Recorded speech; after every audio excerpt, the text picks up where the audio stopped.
திருவடிகளே நினைந்து துதியாமல்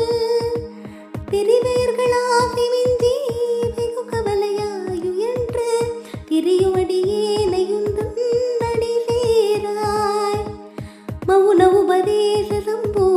மதியருகு வேணி தும்பை மணிமுடியின் மீதணிந்த மகதேவ மனமகிழவே அணைந்து ஒரு புறமதாக வந்த மலைமகள் குமார துங்க வடிவேலா பவனி வரவே யுகந்து மயில் திசையே திகழ்ந்து